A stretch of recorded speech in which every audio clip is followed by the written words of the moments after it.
Okay, so now we start with the course itself.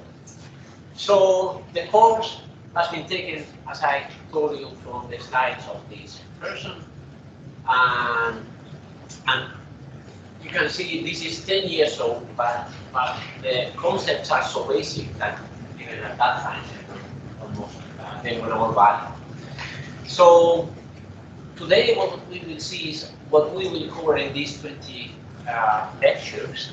So we will not get into too many details, just to see an overview of what the course will be like.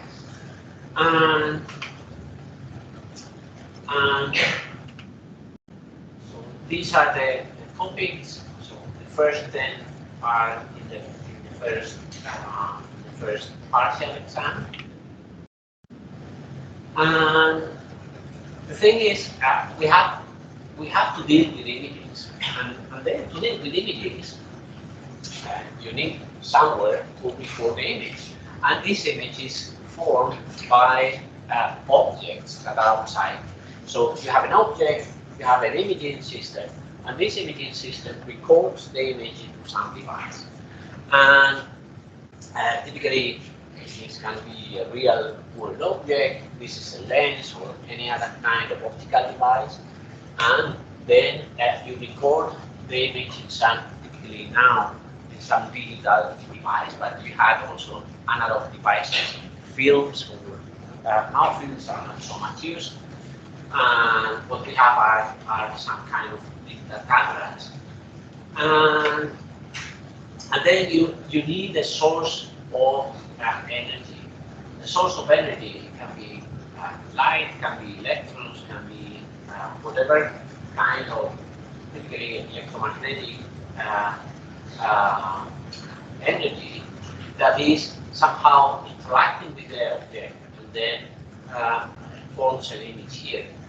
It is not only electromagnetic waves, you can also make images with neutrons, for instance, those are particles. You can do it with electrons that are also particles, it's not an electromagnetic wave. And the optical device typically makes, applies a lot of actions onto the image itself. So for instance, a typical operation is that it inverts the image, the lenses invert the image. And another typical operation is that they blur the image, so they have a frequency response. So those of you are familiar with linear systems, so a frequency response of the system. This one can be characterized to the first order by convolution. You already know what convolutions are. So, yeah, and then you have to record it. To record it, you put the digital camera, for instance, and then this digital camera, this image, is analog. So for every point in the space, you have a different value, a different intensity, for instance. And then the digital camera is discretizing the space so that you have an intensity measure for each one of these squares. But you don't have them for infinitely all these points between two squares. So between two squares, you have just two measurements. And all the measurements in between, they are lost. Okay? So there is a discretization of space. You will see that there will also be a discretization in intensity. So you are representing an intensity value in the computer, and the computer cannot represent infinitely many values, infinitely many digits. So you have to quantize also the intensity, and we are quantizing in space and in intensity. And then this is the image that we record. So we start the ideal analog image that you would like to record, but in practice what you have is this thing. It's exaggerated. The separation between 2 points is so small that you barely see the difference between points. And the same in intensities. But these things happen. And then this is a presentation of how intensities and colors are quantized. So you have the input color that is a continuum, and then you have an output color that is discretized. So all these input colors, they are discretized with just a single value. So all these are the same. These are not the same. And all these, there is a gradient here, so there is a smooth transition, and they all are represented by a single color, and the same for all. Okay. So we are quantizing the input intensities into, here in the example, just for being able to see, just 8 different colors. So this is the process that the real image is suffering. So you start with a real image that is a continuum in space and intensity, but then you have to discretize it in space, you have to discretize it in intensity, and then what you before this picture. And we will see that color images can be represented with 3 numbers. So these RGB images, RGB is red, green, blue. So you have 3 numbers, and these 3 numbers, the range is arbitrary. Right? This range, you know that they go from 0 to 250. Right? So every color you have to encode with 3 different numbers. So the R intensity, the green intensity, and the blue intensity. And then by changing these numbers, you are able to represent different colors. And gray images, they have a property that is, if you put the 3 numbers to the same value, then what you get is a gray color. So gray goes from 0 to 255, and 0 is black, 255 is white, and then you have all the gray values in between black and white. Anyway, don't be worried now. This is a presentation of what we will see. Okay, so this is just an overview of everything we will see. Okay, so color images now. We will see also that these red, green, and blue. So, for instance, if you put red and green to the same value and blue to 0, what you get is yellow, some tone of yellow. And the same red and blue, you get magenta, green and blue, you get cyan. Actually, we will see that you can think of this red, green, blue color vectors. This is a 3-dimensional vector. So red, green, and blue is a basis of that vector space. And then we will be able to change the vector basis so that with yellow, magenta, cyan, we are also able to represent any kind of color. This is just a change of basis of the color space. And we will see a little bit how images are represented in real devices. This technology is already quite old, but it represents quite well the concept of how images in the computer. You can think of the red channel. So just take all the red intensities and forget about the reds. All that, you have a single number.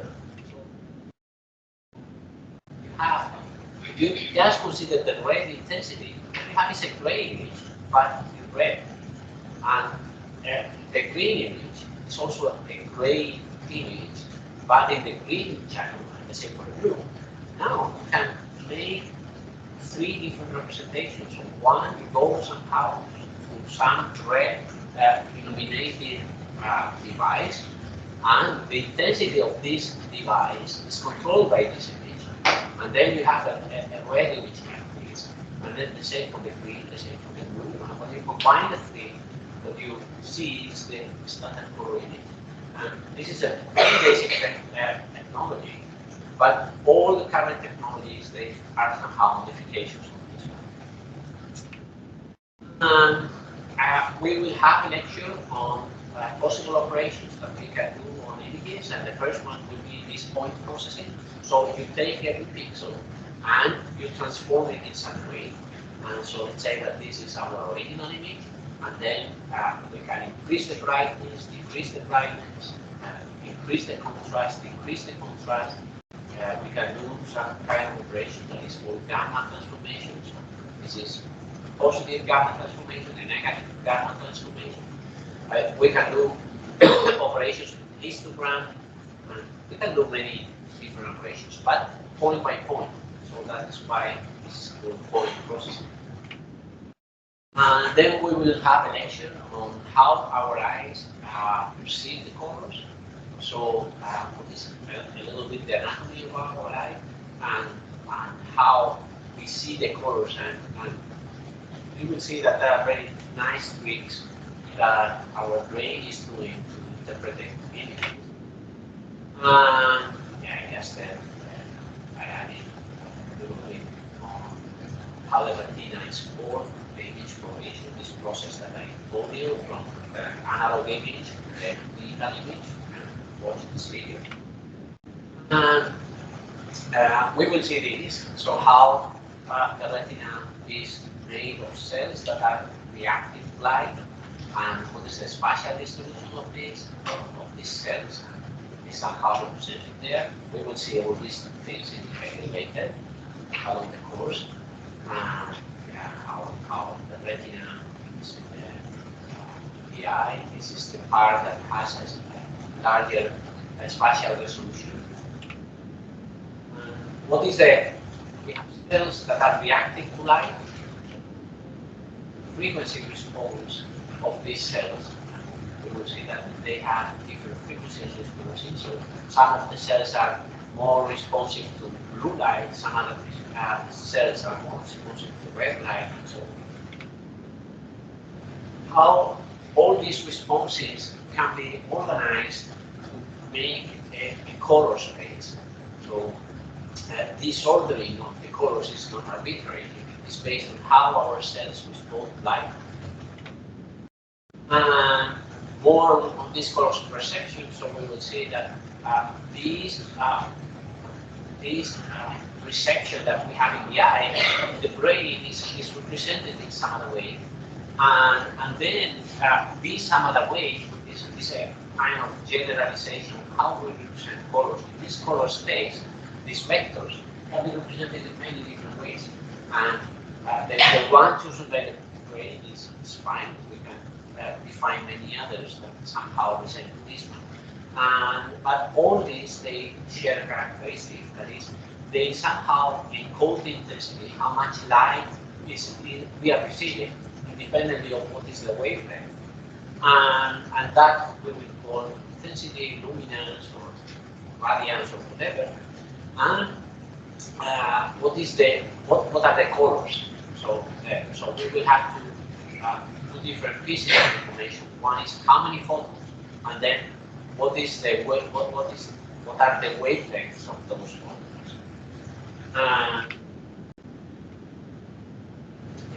So those wavelengths, these two in general, they are called chrominance. How sensitive we are to the different channels, red, green, blue channels, and also how sensitive we are to luminance and chrominance. Then we will play with colors. So we can increase the saturation in. So this is the original image. We can just give one of the channels. We can this is the red one. We can increase the saturation of that channel. We can increase it. We can play with the channels independently and so on. Then we will learn how to transform colors. So these are vectors, and then vectors can be transformed in the vector space. So you can, for instance, turn. Let's say that you have an old image. This old image, the colors have degraded because of age, and then it has become a little bit less blue. So you can see that this is the color that we have in the film. So this is a piece of paper, and this piece of paper, because of age, we have this color. But the true color should be this one. So we see that this number, 185, actually should be a little bit higher.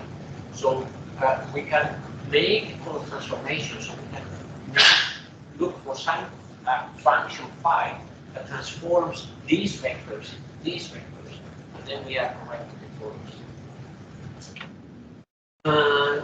Another very important operation that we can do with images is the 2D Fourier transform. So the 2D Fourier transform is a generalization of the 1D Fourier transform. So you know the 1D, so it is for signals. Images, we will learn that images are just signals, but now in 2 dimensions. Actually, in 2 dimensions, 3 dimensions, depends on how many channels you are considering. And then you can do the Fourier transform of this kind of signals, and we will generalize the concept of Fourier transform that we have to images. You know that the Fourier transform is based on the representation of signal by waves. We will see what the wave, an image wave is. And we will see like this kind of patterns. So if you travel along this direction, you are seeing this sign.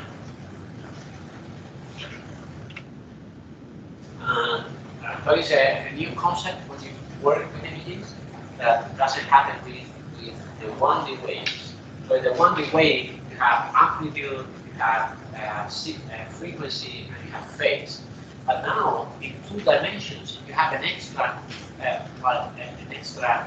parameter that is the orientation, in which direction you are propagating. In 1 dimension, there is no such process. It's just one line, and it propagates over along this direction. But in 2 dimensions, now you can propagate, you can turn that pattern around, and then the wave propagates in a different direction. And as you already know, the Fourier transform is a complex valued signal, so it has real and imaginary part, and it is a complex value. We can build the amplitude and phase of that. We will play a bit with those concepts. And we will relate these concepts of amplitude, phase, how the wave is modulated with propagates. And these are examples of this Fourier transform. So you have this image, this is the amplitude of the Fourier transform, this is the phase of the Fourier transform. So actually, we will see that most of the information is in the phase, and the magnitude modulates a little bit this phase information, but the important information is in the phase. You know that there is a continuous Fourier transform, a discrete Fourier transform, Fourier series. So all these concepts can also be related, can be expanded to 2 dimensions. So that we have seen here, you see sums. So sums means a discrete Fourier transform. And instead of sums, you have integrals. Yeah, so we will compare the continuous Fourier transform to the discrete Fourier transform related to. You already know an important operation in linear systems is the convolution, because it describes the linear system. So to a first approximation, any system can be approximated by a linear system. So we will have described the convolution and how the convolution behaves with images. And then convolution is a mathematical operation that in the Fourier transform is performed by multiplication. So the convolution of 2 real images is the multiplication of Fourier space, and the opposite because of the duality of the Fourier transform. So if you multiply cosignals in real space, then the two Fourier transforms have to be involved. And then we will also introduce these concepts of sampling, aliasing, frequency convolution, and so on that you already have from 1D signals. So it is not absolutely necessary that you have passed this course of linear systems, the one in second. So it is not absolutely a requirement but it is highly recommended. So if we have difficulties with this video system course, then this part will be a little bit more difficult for you. Yeah, so we will see, for instance, how liaising is manifesting in images, which is displayed in images. So you have here, you see the front of this train is a little bit straight here, and this is because of the aliasing.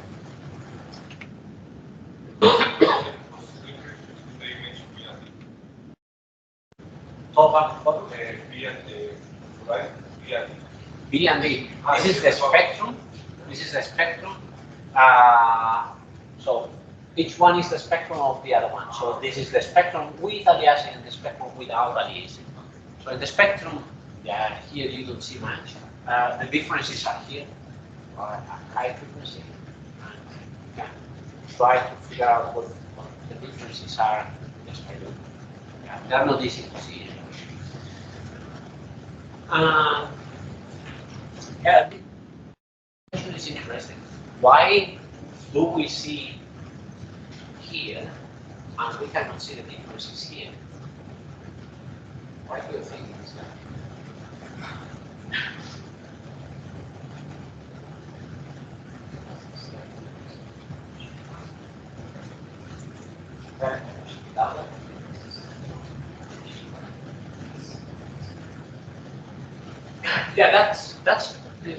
Yeah, that is one thing. So the information is in the phase, and this is amplitude, so we cannot see the differences in amplitude.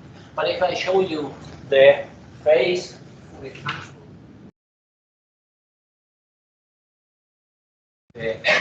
transform, the phase Fourier transform of the alias, of the non-alias, very easy. Why?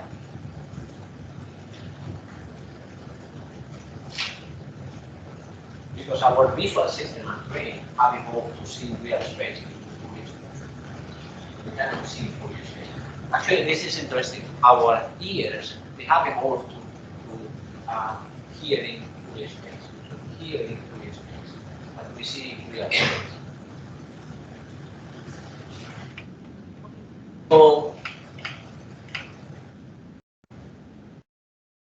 So something that we will also see is how to change the information content. So let's say that we have sampled at a given distance, but we want to change this distance. This operation is called resampling, and then we will learn different ways of resampling, and we will see that some of them are better than others. So then we will learn geometrical transformations. The first geometrical transformation is rotation. So we will learn how to rotate images, and for rotating images, sample the image. So this will be useful by geometrical transformation. Generalize these geometrical transformations to arbitrary transformations, and in general they are called uniform. You can see that we have changed the perspective of the image. So you can see this angle is different from this angle.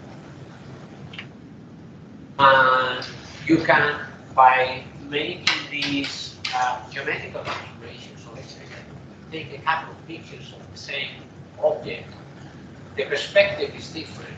And then if you don't do anything, this is how they learn. But you have to change somehow the geometry here to make it match.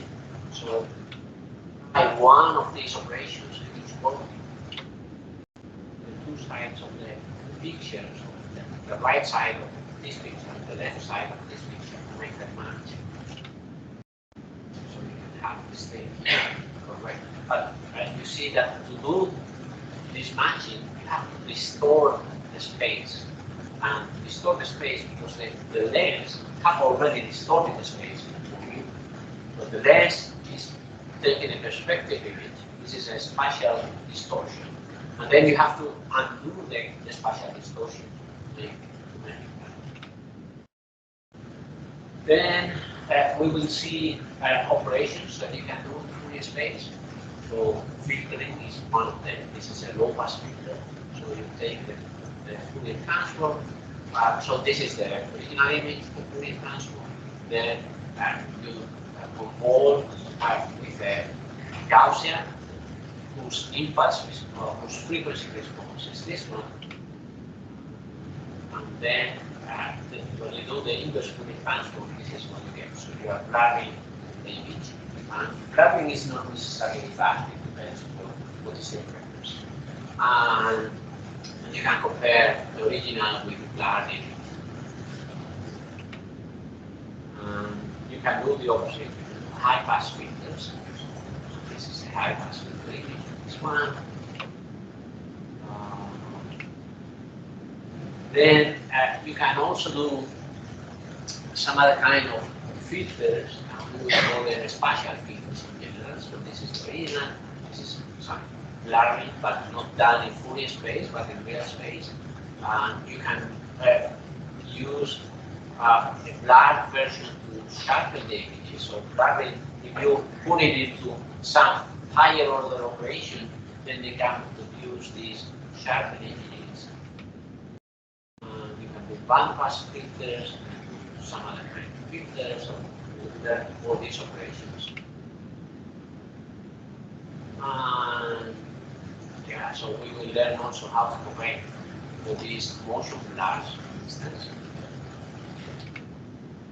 To reduce noise, sometimes images are noisy, and the noise may come from different sources. It can be the device, it can be the light that is stable, and it can be whatever. And then we will learn different techniques to remove the noise. So, here it is less noisy, but you have sacrificed the details. So the borders and the edges of the image, you have sacrificed them. So we will learn different techniques. Some of them sacrifice the edges, some of them do not. We will also learn how to remove the interferences. So here is a periodic noise. Periodic noise is anything that is unwanted. So you don't want this signal on top. You can remove it and just target or design a filter that is targeted towards this kind of noise. And then you can have this thing. Always, in general, in images you have problems at the borders of the image. You don't know how to outside, how to treat whatever is outside the image. There are some other kind of noises. So, for instance, this shot noise or salt and pepper. So, for instance, let's say that some of the pixels in your camera they are broken, and they can be broken in two ways. One is because they are dead, they never respond to anything. The other one is because they are always active, they are always giving the maximum intensity. And then this is short noise, this being always active. This salt and pepper is a mixture of the two. And then we will learn filters that can get rid of these noise problems. More filters to get rid of this. More filters to do that. Then we will go to a different kind of image processing that you have or you are not familiar with these concepts in 1D, and also do in 1D, but normally we don't. That is this binary morphology. So if you have a binary signal, you can do a kind of nonlinear processing that are called this dilation, erosion, opening, closing. So you can see that, for instance, dilation is you make the white parts bigger. Make the white parts bigger, so this becomes bigger. And also this white part becomes bigger, and then it fills all these holes. And you can make the white part bigger, you can make the black part bigger. So now if you make the black part bigger, you are losing these isolated points. So it depends on how you process the image. Yeah, you will highlight different parts of it. And then we will use this binary morphology to make this kind of processing in some business. We have this noisy original image, and you can cover this one. And this is by applying subsequently different operators.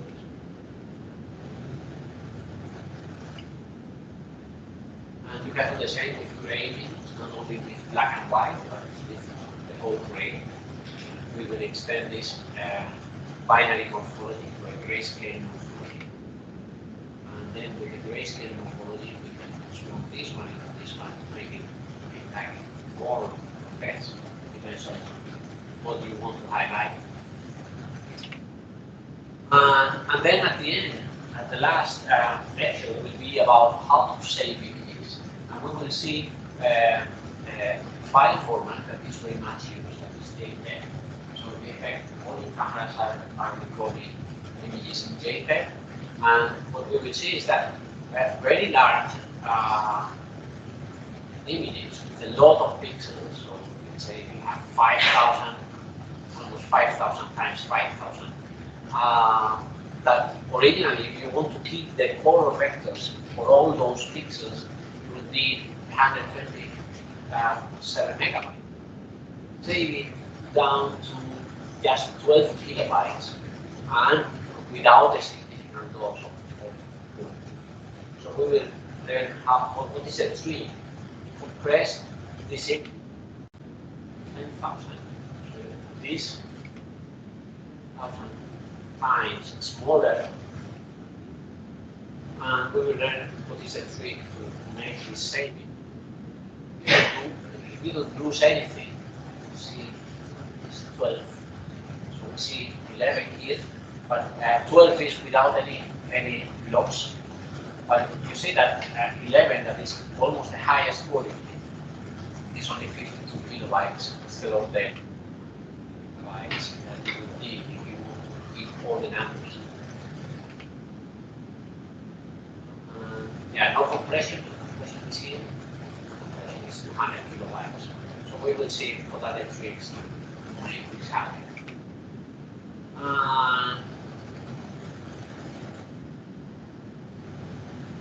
Okay. Any questions? Questions on the course? No. Then we have 15 minutes, so I can start the next lecture, so the next one. Along this course, so Richard is using MATLAB to explain some image concepts. We will skip that part, so we don't need to learn the MATLAB code. And so let's see what an image is. So a digital image, as we have said, is this concept. So you have for every pixel, you have a value that represents what is the color or the intensity of that pixel. So if you want to represent the color, you need 3 numbers. If you want to represent the intensity, it's just 1. In general, I would go.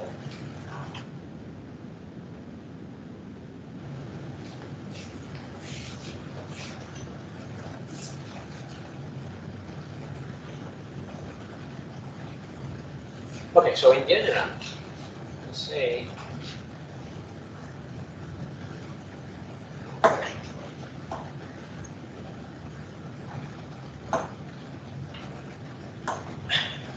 okay, so let's say that we have an image. We have to define some axes. X, this is Y. We have to put numbers, so we all need here. So this is the 0, 0 point. 1, 2, 3. And then an image, because I have represented it there. So we have a few things here. So first thing is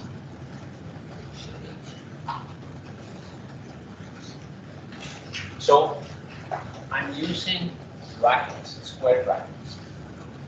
Why? Because you have a discrete signal. So you know that from signal processing. So when you say x of t and x of n, typically this one is a discretized version of this one. So you say this is x of ds. So this is the sampling rate. This is the sampling. This is the sampling rate. Sampling period. Right? It's the opposite. It's the inverse of the sampling period. And you use this notation. So the continuous signal has parentheses. The discrete signal has square brackets. The difference between the two is have here x. See, this is time, this is your signal, and I will make the discrete signal web x of n is samples of this one that is separated by ds. So this is ds, this is ds, this is twice ds, this is 3 times ds, and so on. So what we are seeing here, is this kind of discrete signals. So what is a discrete signal? Okay, so let's use blue for that.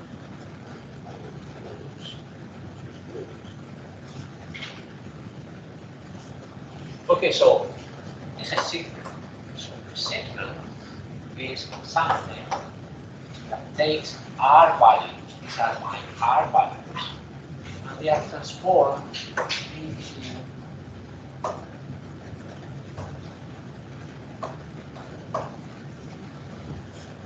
R values. This is called the domain. Let's start with this. This is called the range. So the range.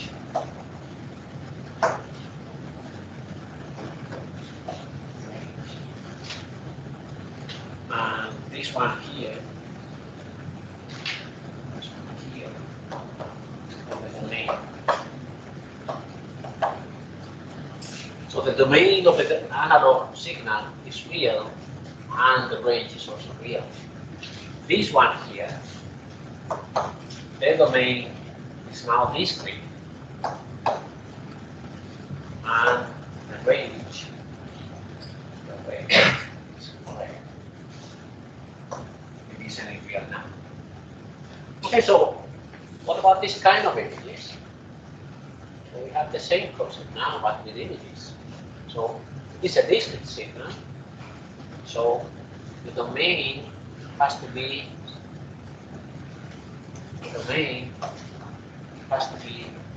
set square. Or in this case here, I can say my domain is 0, 1, 1, so on. Number of columns and rows squared, and then they are transformed into something. So let's say we have a color image. We have a color image. For the moment, let's forget that they are discretized.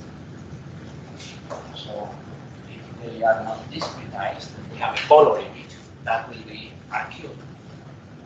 And if they are discretized, you can see 255, then 0.55 cube. And if we have a gray image, then we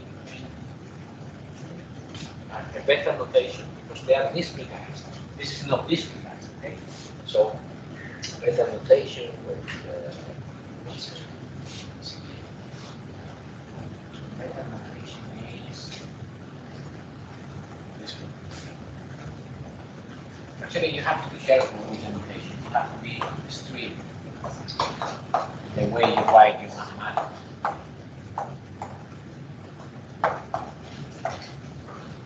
And this is for color images. And if it is a gray image, this one, and actually it can be arbitrary, so it can be, I don't know, from, let's make it not discrete. We can write properly this thing, but I don't want to get it very complicated. So gray images can be defined between -1 and 1, so you're not restricted to 0 to 55. It is just a matter of convention. So what is your minimum or maximum value that is 1 and 5? And how many steps you have in between. Okay, so for instance, if you want to be strict here, you have to write it this way. Times Z times this. So, not yes, density sampling. It is different from the time sampling here. So you compute the intersection. This is a discrete set, this is a continuous set. And the intersection of the two is a discrete set. So an image is nothing more than this. An image is just a function. It's a function that has some domain, has some range. And you have to specify what is the domain and what is the range. So this is the key. But images are functions, signals are functions. How many dimensions? Typically we say when we say a signal, this x of t is one dimension. This one dimension refers to one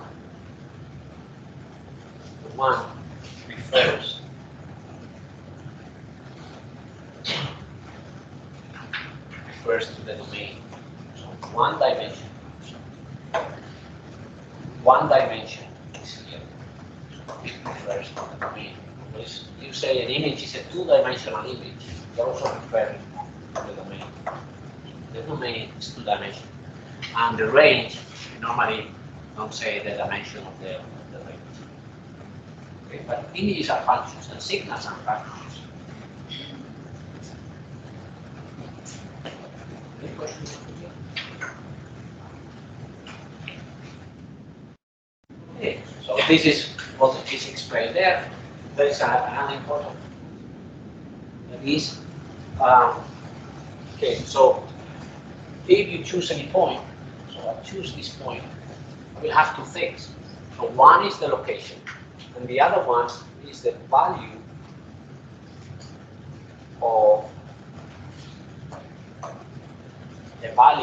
let's say that we are with color images where we have three values here. So what I can say is, I can construct this kind of sets. I can say this, and then I can say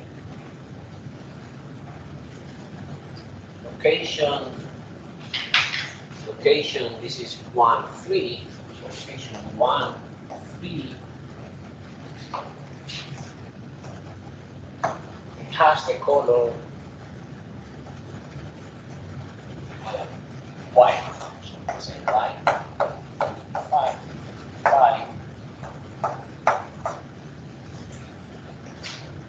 wait.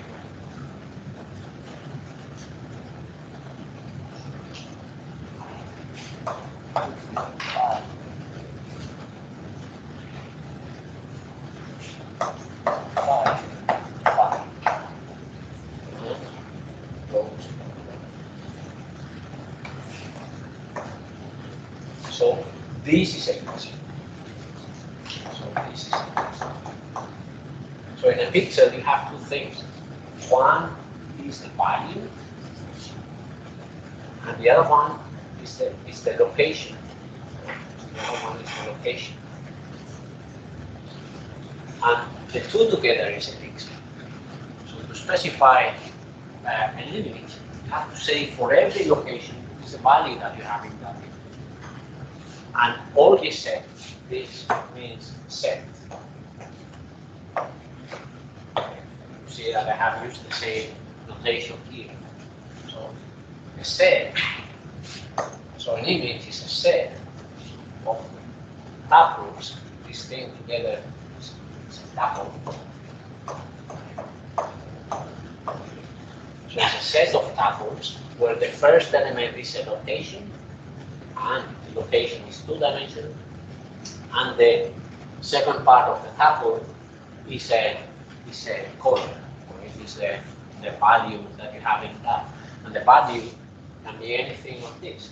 It can be color, it can be a color discretized between 0 to 55, it can be a gray value between 0 to 55, it can be a value between -1 and 1, it can be whatever.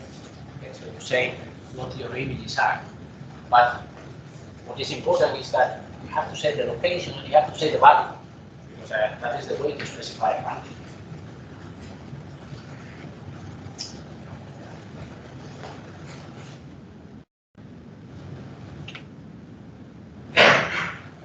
So instead of X and Y, he's using the notation row and column, and I prefer to use these. This I will call it R instead of P. This is P. I will use R, but it doesn't matter the letters that we use. But I'll try to be consistent with that. And you cannot confuse. So for me, R doesn't matter the way you write it. So you can say YX.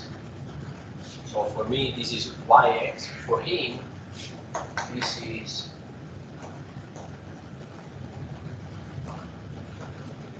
RC. This is the R axis. This is the C axis. This is row, column. And then again, for instance, I start, typically this is very much in functions. Functions, you start numbering from 0. So the origin is the 0, 0 point. In MATLAB, for instance, the origin is the 1, 1 point. This is something of a programming language. Okay? So I will tend more to use 0, 0. And in some places in the slides, because MATLAB is starting in 1, so for MATLAB this is 1, 2, 3, and 4. 1, 2, 3, and 4. And then it appears many times this +1. This +1 is just to be consistent with the rows and columns of MATLAB. But the concept is the same. So that is an origin. For me, the origin is 0, 0. That is the standard one for functions. And for MATLAB, it's 1, 1. Okay, any question up to here? Then we stop today. We'll continue tomorrow.